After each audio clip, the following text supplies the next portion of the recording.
Bonjour, je m'appelle Aurélie Ortolan et je vais vous présenter ma thèse qui porte sur l'étude aérodynamique de ventilateurs axiaux réversibles à performance duale compresseur turbine élevée. Elle a été réalisée au département aérodynamique, énergétique et propulsion de l'ISE Super-Aero en collaboration avec Safran Ventilation System. Elle a été encadrée par Xavier Carbonneau, Nicolas Bender et Florent Chalas. Ce travail a été effectué dans le cadre du consortium Corax Genome qui a pour but d'optimiser la gestion de l'énergie dans les avions plus électriques. En effet, l'industrie aéronautique se dirige vers une plus grande électrification des avions. Actuellement, on trouve à bord les 4 types d'énergie suivants: mécanique, hydraulique, pneumatique et électrique. L'idée est d'en remplacer un maximum par des systèmes électriques. Cependant, cela augmente énormément la puissance électrique devant être générée à bord de ces nouveaux avions. Pour cette raison, les études de ces dernières années se sont focalisées sur la recherche de nouvelles sources d'énergie embarquées. Une solution possible est d'exploiter le fonctionnement d'autorotation d'un ventilateur déjà embarqué.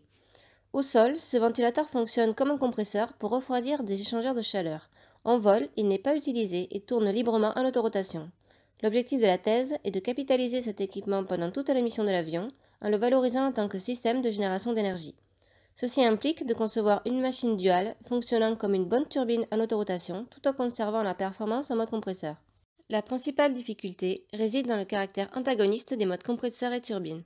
En effet, les pales du ventilateur étudié sont conçues pour être adaptées aux conditions amont, ce qui conduit à un rendement élevé en mode compresseur. En autorotation, les conditions de vol font que l'angle d'attaque est fortement désadapté. Il s'ensuit des décollements importants qui font énormément chuter le rendement. Durant la thèse, plusieurs machines ont été étudiées: un compresseur conventionnel, une turbine conventionnelle et un premier prototype de machine duale. Expérimentalement, un banc d'essai dédié a été développé. Des mesures globales et locales, stationnaires et instationnaires, ont été réalisées dans le but de quantifier la performance et analyser finement l'écoulement. Cette analyse a été complétée par des simulations numériques 3D, stationnaires et instationnaires, sur différentes tailles de domaines et de maillage. De plus, un code méridien 2D a été utilisé pour concevoir la nouvelle machine. Concernant les résultats, tout d'abord, les performances mesurées sur le prototype de machine duale ont permis de valider la faisabilité du concept. Grâce à ces données d'essai, la prédictivité des différents outils analytiques et numériques a été statuée. Ensuite, une analyse détaillée de l'écoulement a permis d'identifier des comportements génériques au fonctionnement dual. De plus, comme une dégradation de la performance en conditions réelles est inévitable, j'ai quantifié l'impact des effets de distorsion et du nombre de Mach sur les rendements. Par la suite, une correction de modèles analytiques existants a été proposée pour améliorer la prédiction des performances en autorotation. Et enfin, le prototype de machine duale a été optimisé et une procédure de design générique a été rédigée. Pour terminer, j'aimerais mettre en évidence que mes travaux peuvent être utilisés pour des études actuelles concrètes.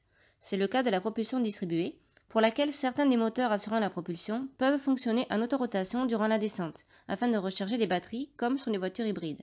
Dans ce contexte, ma thèse apporte des méthodes de conception intéressantes et une bonne compréhension des machines devant assurer un fonctionnement dual.